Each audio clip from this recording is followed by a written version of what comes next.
অগ্নিদেব ন জানো কি হৃদয় কথা ମୁଁ গুরুত্ব কথা নকইলে মন কথা বলি কিপরি বা জানিবি সম্ভব হে প্রভু বୈଶ୍ୟାନର ଲଭିବାକୁ ବର ଏକ ଆପଣଙ୍କୁ କରୁଅଛି বল অসম্ভব ମୋ ଏକଚିତ୍ତ ନୁହଁ ସମ୍ଭବ ତୁ ଭାବିଲୁ ମତ তুই ମୋ ପ୍ରିୟ ଭକ୍ତଗତ ନାହିଁ ତୋର ଇତ୍ୟାପ୍ତ ଯେତେବେଳେ ଯେଉଁଠୁ ତୁଇ ଲଢ଼ିବୁ ତୁଇ ବର ତା କହିବି ପକାନ ନା ନା ସେଇ ଲାଗୁ ହେ ପ୍ରଭୁ ବୈଶ୍ୟାନର ଏ ଦାସପତି କରନ୍ତୁ ବର୍ଣ୍ଣ ଏ ଦାସପତି କରନ୍ତୁ କରୁଣ ରାବଣ ଲଣ୍ଡନ ବହୁତର ମୋ ନିକଟୁ ଘେନିବାର ଅପକର୍ମେ କରୁଛ ପ୍ରୟାସ ଏବେ ମୋ ଲଗ୍ନ କୃପା କହ କହ କେଉଁବାର ପ୍ରୟୋଜନ ତୋର ପ୍ରଭୁ ପିତା ଶତ୍ରୁ ଶ୍ରୀରାମ ଲକ୍ଷ୍ମଣ ବେନିନ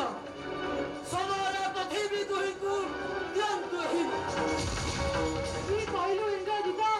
ଶ୍ରୀରାମ ବିନାଶେ ବଧିବାକୁ ଲଢୁଥୁଇ ବେଳ ସାମାନ୍ୟ ପିପିଲିକା ହୋଇ ହସ୍ତି ଜାଣିବାକୁ ବଢାଉଥିବାର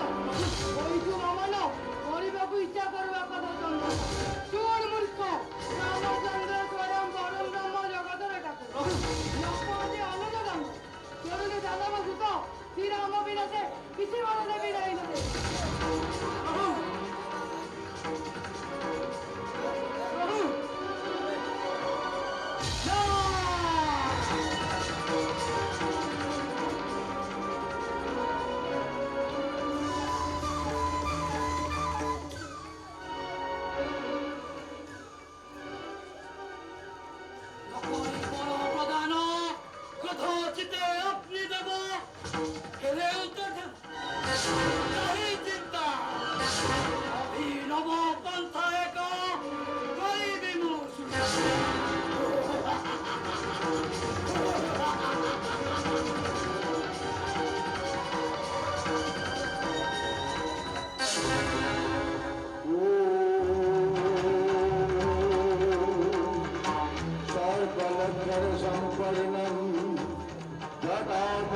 ପ୍ରଭୁ ପ୍ରଭୁ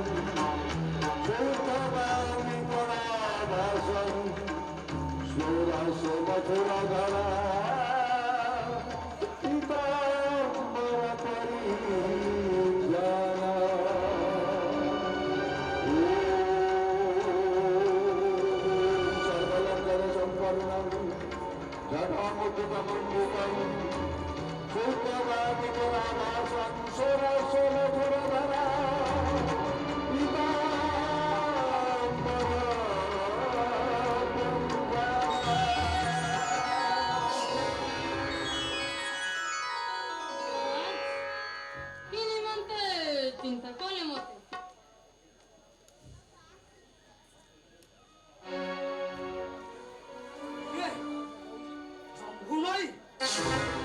ଏକ ଗୁରୁତର କାର୍ଯ୍ୟ ଲଢୁଅଛି ତତେ କହ ହେବୁ କି ସମର୍ଥ ବୀର ଶ୍ରେଷ୍ଠ ବିଶ୍ୱବନନ୍ଦନ କୁହନ୍ତୁ ଭିଡ଼ାଇ ଯଦି ତାହା ମୋର ପକ୍ଷେ କରିବା ସମ୍ଭବ ପ୍ରାଣ ଦେଇ କରିବି ନିଶ୍ଚିତ ଶମ୍ଭୁମାଳି ଜାଣିଛି ମୁଁ ସୁକୌଶଳୀ ତୁହି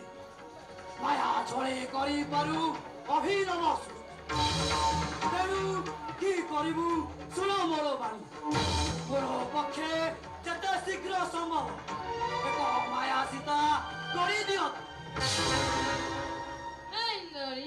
ରାମ ପାଶେ ଦେଲେ ମାୟା ସୀତା ଇଏ ହୋଇ ଭଲ ଶମ୍ଭୁମାଳି ଯେଉଁ କାର୍ଯ୍ୟ କରିବାକୁ ମୁଁ କହିଲି ତୋତେ ତାହା ଶୀଘ୍ର କର ତୁ ପାଳନ ଲଙ୍କେଶ କୁମାର ନ ଚିନ୍ତିତ ତ ଆଜ୍ଞା ମତେ ମୋ ଆଗିରେ ସୁକାନ୍ତି ରହି ସୁନ୍ଦରୀ ଜାନବୀ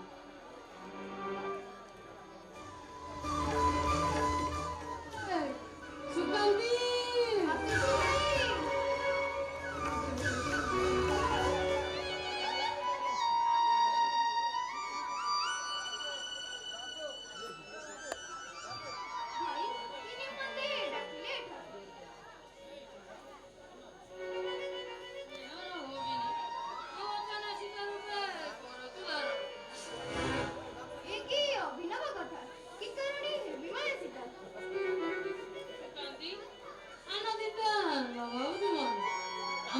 ଯୁବରାଜ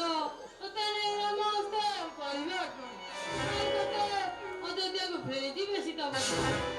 ଏ କି ବିପରୀତ କଥା କି କାରଣେ ତେଜି ଲଙ୍କା ଯିବି ମୁଁ ହିଁ ରାଘବଙ୍କ ସାଥେ। କି ନ ପାରୁ କିଛି ଶୁଣ ସୁକାନ୍ତି ସୀତାକୁ ପାଇବା ଲାଗି ରାମ ସଦା ହୁଅନ୍ତି ଚିନ୍ତିତ। ସେ ନିମନ୍ତେ ଆସି ରକ୍ଷାତୁରେ ପରେ ବୁଢ଼ୀ ପ୍ରଳୟ ଉଚ୍ଚନ ନଭିଲେ ସେ ତତେ ସୀତା ଭାବି ଫେରିଯିବ ଅଯୋଧ୍ୟା ଖୁସି। ବୁଝୁଛି ଅବଶ୍ୟ ଅଯୋଧ୍ୟାକୁ ଗଲେ ରାମ ସାଥେ ଭୋଗିବି ଅତି ସୁଖ ହେଳେ। ଆହେ ଯୁବରାଜ ତବ ଆଜ୍ଞା ଶିରଧାର୍ଯ୍ୟ ମୋର। ତେବେ ଚାଲ ଭାଇ ଶେଷକର କାର୍ଯ୍ୟ ସମାପନ। ତୁ ଚାଲ ମୋର ସହିତ ମାୟା ଛଡ଼ା ସୀତା ରୂପେ ଗଢ଼ିଦେବି ତତେ।